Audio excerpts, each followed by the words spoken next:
Congress must ensure that the next generation of Americans is able to speak and associate freely without fear of surveillance, warned the American Civil Liberties Union, ACLU. In 2021 alone, the FBI has conducted up to 3.4 million warrantless searches of Americans' phone calls, emails, and text messages. For decades, the US has conducted indiscriminate mass surveillance of its citizens, foreign governments, and even its allies. It's just a paradox.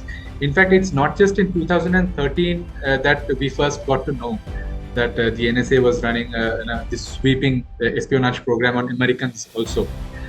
It has been happening for a long time. Now we've entered the realms of the digital world. So the hunger to carry out surveillance programs on their own people is now happening on the digital front. Besides mass surveillance, it influences the internet through media manipulation, cyberattacks, and cyber espionage. This kind of cyber hegemony is endangering both its own and global freedom and security.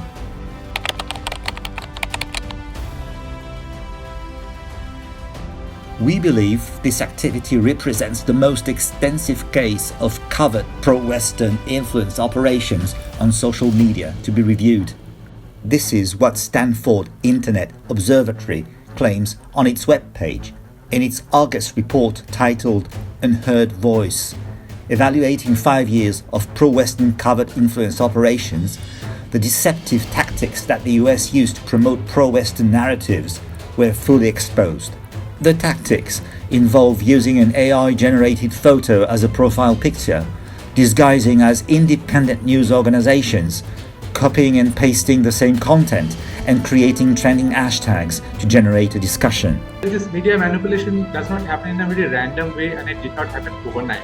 It's a very, very sophisticated propaganda system that has been in place for a pretty long time. What the US does is it creates narratives out of thin air, then it manufactures content, and after that it weaponizes the content that the US media generates to let the Western world fear or hate countries which are not aligned with this policy.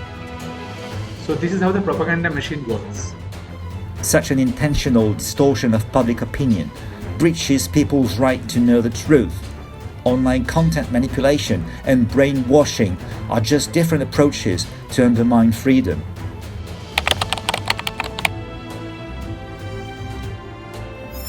While domestic surveillance is pervasive in the US, its cyber espionage activities against foreign governments reveals how the hegemon US has been seeking its own absolute national security at the cost of sacrificing that of other countries, even its allies.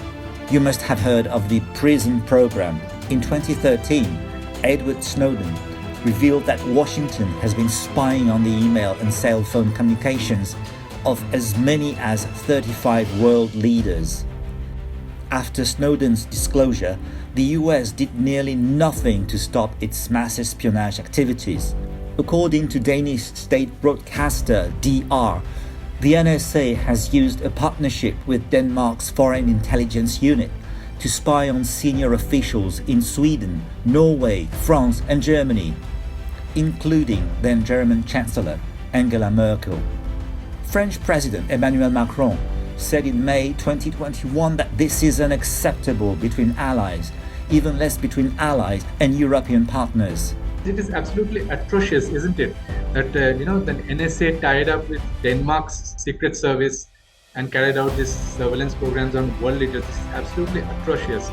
But there is always light at the end of the tunnel because we now live in a multipolar world. We have moved away from that phase when the US could invade countries at the drop of a hat. Gone are the days where you just wake up and you hear an announcement from a US president saying that, okay, we are going to invade this country 12 hours from now. So hopefully that phase is over.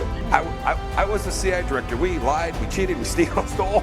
We had entire training courses.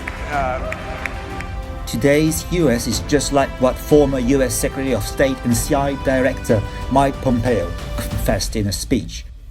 If needed, the US can use every means to maintain its hegemony and its betrayal against allies is nothing new.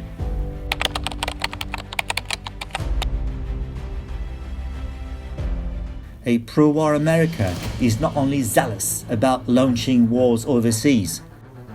Now this hacking empire is turning the cyber world into its new battlefield.